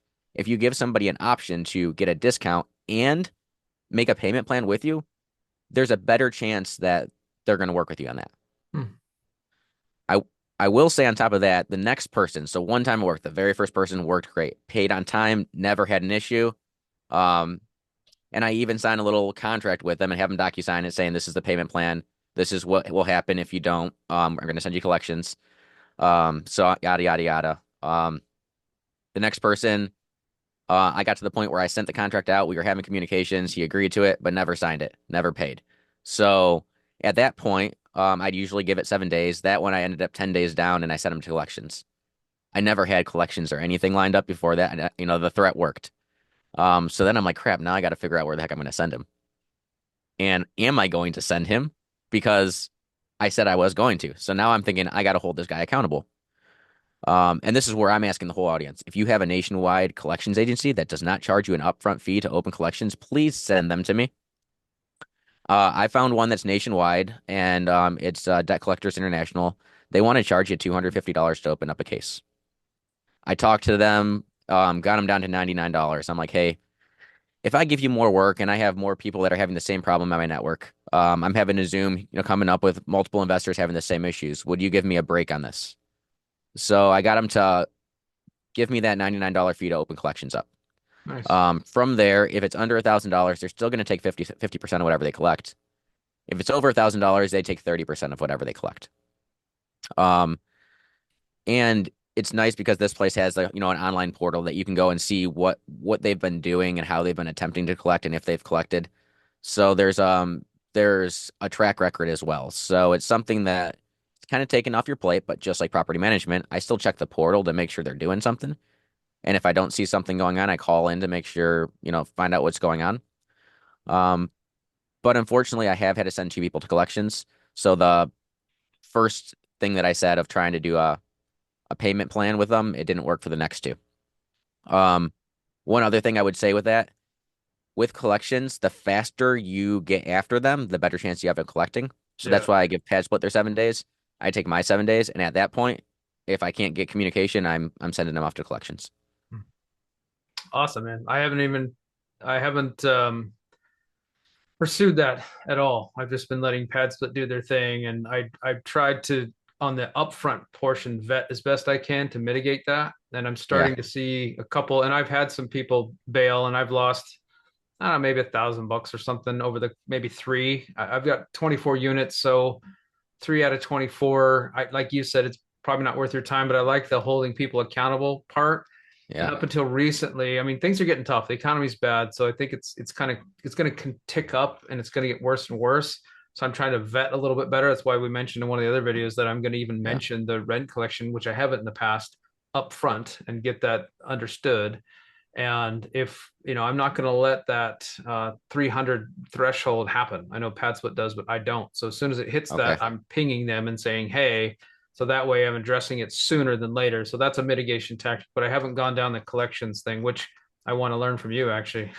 Yeah, and I'm still looking for that agency that won't charge you an upfront fee to open it up. I did find one property manager, and this is the property manager I'm leaning towards, that they have like an internal, it's not their collections agency, but somebody they work with that they don't charge them upfront fee, but I don't get that.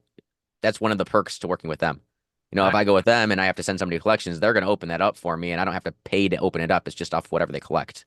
And it Yeah. still is 50% of whatever they collect, but I don't have a bill up front, and I'm okay with that. Yeah. Yeah. It's 50% of something rather than nothing. Yeah. Yeah. And I mean, it's more for me, and this is where a lot of hosts just don't want to do it because it's more money out of their pocket. It's an accountability thing. If I tell you I'm going to do something, I want to show you that I'm going to do that. Yeah. I like So that. I gave you your chance. I worked with you a payment plan. I gave you a break right off the bat. So, and I have email, messages through Padsplit track record of me offering that in case I ever do, like, somebody really destroys a room and I have to bring them to actually file a judgment and go to court. I can show that I was actually trying to work something out with them before just, you know, saying, "Hey, we're send you off to collections." I've heard that actually goes a long way. I don't know if it's true or not, but I've heard that from other people where you've tried to work with them, you've Mhm. contacted them, you have it documented, right? That kind of thing. Insert like in my market, I don't think that's necessary, but in other markets where they're more tenant friendly than landlord friendly, I think that goes a long way. Yeah. And through having to evict, it does. I know that for sure. Mm, So, yeah. but yeah, that's where I'm at with collections, and it's still yet to be seen if it's worth it. I mean, I hope I don't have to deal with it often because if it's $100 a pop and it happens too often, that's going to start to add up. But like you said, it's vetting. If we vet better, we can hopefully avoid some of these people. Yeah, I'm trying to categorize like over time when these happen, like what were some of the traits, if I can even document, just like I was mentioning in another video about how marketing with Amazon and how they did their structure, they just eliminated and found the best one. Over time, you're going to see common denominators. Or hope that's the hope anyway of people Yeah. that say skip out and then bail at the end. And I don't know what those common denominators are, and I know that's generalizing, but so my plan is anybody that's behind and they're in that 300 range, I just ping them immediately and try to get that taken care of as soon as possible. So, Okay. Yeah, well, that was a quick one. Thanks for shooting a question out at me. And I do want to cover one more topic, and that is insurance. All right. Yep, this will be the last one. We knocked these out pretty good, yeah, I man. think. Well, yeah, we're doing it every day. So it's Yep. like right here. So, are you ready for this one? Yeah, throw it on me. All right, Jared, we are back, and this is going to be the last one of the whole series. We knocked out so many things talking about co-living and how to better vet through some of our errors, some of the things we've learned through networking. I really want to touch on this one, and a lot of people miss this. What type of insurance do we need on our properties when doing co-living? Yeah, so I just recently found, and I'll announce here, a co-living insurance company. Not strictly, they're and it's called Steadily. Don't know if you've Yep, heard of them. that's who I use. Oh, Yep. okay. So that's who I recently contacted, and I'm switching over to right now. Not only do they offer rental but co-living insurance, but they're cheaper. They're cheaper than just about anybody else I found. And I was like, wow. And now they don't do primary residence because I did have them Yep. give me a quote for that, and they're not cheaper in that space, but they are cheaper with the rental properties. And I wanted something specifically for co-living, and I think they're one of the few. that are doing co-living Yeah. rentals, if I'm not mistaken. I mean, it's the only one I've found so far, and I've been looking. Yes. So I think, I mean, I think our last video when we just talked about this on my channel months back, I was talking about insurance maybe offline a little bit because I had my property insurance give me a notice they were not renewing. That's right. Yeah. So, and that's when I found out and I'm looking into it. I didn't even tell them I was doing co-living before when it was a long-term rental rent by the room. They were okay with it. I didn't think to reevaluate that when I went to pad split. They didn't like the weekly rental no leases, even though there's a membership agreement with pad split. Insurance companies don't look at that as a lease because it's not. It's Hmm. just an agreement. There's Right. no long-term stay.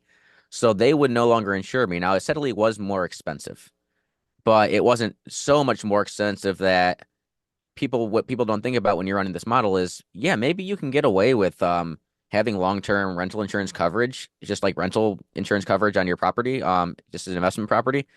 But what happens if you actually do have a claim you have to file and you need to use that insurance? Yeah. Is that insurance company going to pay out? Yeah. I I don't don't know. want to test that.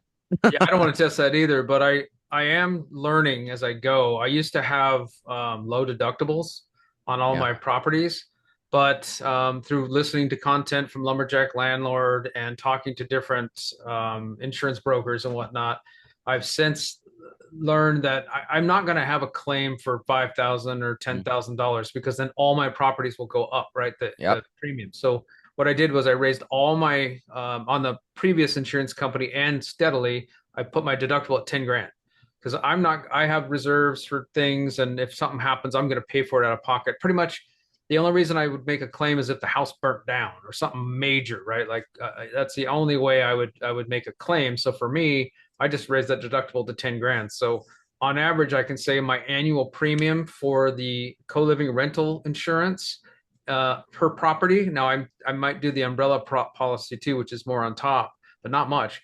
So I'll probably do it, but is about $1,000 a year. And I'm in the Arizona market. So, and I know some people Okay. have seen that, and these are $500,000 homes. So people are like, holy crap, that's really cheap. So I'm not really sure how they're doing it, but I have reached out to people that have had them for a while and they're happy with them. I don't know if anybody's made a claim with them yet though. So, but I've already told them, let's do it. So I've submitted the paperwork and I was going to wait till January 1 to switch over, but I thought let's just do it. Let's Yeah. go for it. So I will say, that's another thing we talked about where your location is and what your insurance is. Yeah. Now, my property is a little bit bigger than yours, but I'm in Charlotte. My insurance is $2,400 a year. Yeah. Well, you have So natural disaster that, natural disasters, yeah, like the hurricanes just went through and wiped out almost all yeah. Asheville. That's an hour and a half away. And Charlotte, because they're in with all that coastal area, even though they're not on the coast, we still get hit. That the same insurance companies are writing their policies. So In another video, we had talked about how you choose your market, and that was one of the key factors of why I yeah, chose Arizona because I'm not coastal. I don't have hurricane threats, and like Oklahoma will have tornado threats. I mean, the worst you're going to have in Arizona is potentially a fire. yeah, I don't think we have any major earthquake issues or anything like that. So for me, it checked all the boxes. So yeah. And that's why my like with insurance is so cheap. Sorry. no, you're good. You're Yeah. good. No, and that makes a lot of sense. And I seriously called over 20 insurance companies. I found three that were willing to do co-living, well, specifically pad split, because some will do if you have a long-term lease, if you have leases. But a Mm, lot of them got shut off once you said it was a week by week rental.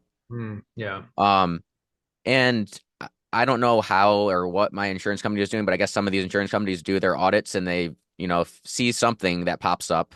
I never had a claim or anything on this property, but that's what really dinged me. I'm like, crap, I have a regular long-term rental insurance policy. Like, it's probably not going to pay out if something does happen. And I did the same thing for this policy. And even what you said with this, my deductible is 10 grand and it's still $2,400 a year. Yeah. Well, it's higher risk, especially It's high now. You're risk. you're getting dinged for stuff that's not even tied Yep. to your property. You're getting Yep. dinged with other The coast. costs that are Yeah. happening. Yeah. And yeah, some of these insurance companies are, they do Florida and all the other problem states that have been a big problem recently. Yeah. Um, and just this is not pad split or co-living specific, but like I looked at that in my market as far as my single family rentals, and it wasn't worth jumping up to 10 grand for the amount of money and risk I was taking on. Like I could have saved over all my properties like a couple $100 a year. So 2,500 deductible to a 10 grand deductible. wasn't a big enough difference to me to even make the change. Yeah. So, Yeah, for me, it but was a big enough difference, not only for, I'm going to touch on another topic, but for the loan, right? okay. Because I switched from a $2,000 deductible to a $10,000 deductible. And on the two DSCR properties, I needed to qualify it as a long-term rental. I didn't have to, but I wanted to. One of the houses, they could have used Air DNA and made it work, even though, by the way, I'm sidetracking myself here, but that was part of the deal. I changed it from 2 grand to 10 grand, which brought me into the long term rental. Therefore, the loan would work. So that was Okay. enough difference. It was like 107, whatever. It was enough difference to make the loan work. But Hmm. another side note, I've heard that you know how there's Air DNA. Yeah. For There's Airbnbs and Verbos. Yeah. yeah, there's talks of co DNA, co living Huh. DNA. So that the lenders out there, potentially have another source of data to where they can base the lending world can start looking at this like they do for Air DNA. Yeah, because lending is another problem that we didn't even talk about in any of these is yeah, you're if you come at them with a pad split and that's your idea of what you want to do, it is harder to get lending. Yeah. So, I only know of three lenders, and even those two will tell you by the time you start to the time you finish and say a 30-day close, it may change. and they also usually still want to go off of long-term rental rates. They'll still rent out the property, but or they'll write the policy, write the loan, but they're gonna go off of long-term rates, usually long-term rental rates. So, yeah, I mean, overall, like that's another topic, and we don't even have to hit on that today. But I feel like we touched on so many things throughout the series that some are obvious, and some are not obvious, and those are the things that are going to get people in a hole and possibly turn what they think is a good cash flowing property into a negative cash flowing property or a break even. And I fell into a lot of these, and I'm not cash flowing great on my property, and I'm just now seeing after so many errors that I've done throughout the first 5 6 months to the setup that now I'm finally getting that cash flow moving like I want to. But the first, yeah, I'd say about 6 to 7 months of this was rough and Yeah. put a lot more into it than I expected to. See that, right? So what we're doing right now for the people that are interested in this will help them immensely. I think it'll shave those growing pains off, Yeah, assuming they listen. And because like me, I didn't listen to a few things and now I do. Um, but I think this is crucial for helping others. We're yeah, not charging anything or doing anything. We're just trying to get the information out there for people that want to pursue this. So hopefully there's a few tidbits in here that will, save them some time and money. yeah, definitely. Speaking of that, we should have next time we meet, we should do a tips and tricks video. Yeah, You I'm on know, board. throw a little Awesome. teaser out there for the next one, like putting mirrors in the bedroom so people don't occupy the bathrooms as much. Um, Huh. those are key things, because if you have someone in the bathroom they use just for combing their hair, they're occupying the bathroom if you're in a shared environment. So the mirrors is a big one. There's a I will few others. say, yeah, I will say I one of the biggest things that drew from my property, and most people aren't going to find this. I mean, I have 5 full bathrooms. Nice, So 3 of my rooms are private bath. Only, nice. and the other ones, only 2 people have to share each bathroom. Hmm. So that makes a huge difference Yeah, is the bathrooms, which we really didn't talk about on any of these videos, is the bathrooms. yeah, But it's key. I think parking and bathrooms are two yeah. of the key considerations. So yeah. But yeah, tips and tricks. We'll definitely jump into that next. Jared, thanks for jumping on today and making a just this whole like kind of masterclass for co-living. Yeah, man, it's fun. I love this stuff. So, I encourage people to hit me up. I mean, I've sat down with people for coffee for 6 hours before just talking real estate and Yeah. life and investing, and then Zoom videos like this. I've been on for 3 hours, and then actually in about half hour, I got to jump onto Zuber's Sunday Sync at 12:30 so we can have that discussion Yeah. again. Well, I mean, all these videos will have your information, your calculator in them, and so if anybody wants to reach out to you, and of course, my stuff's going to be down there too. So, Awesome, man. Well, thanks for having me, Paul. yep.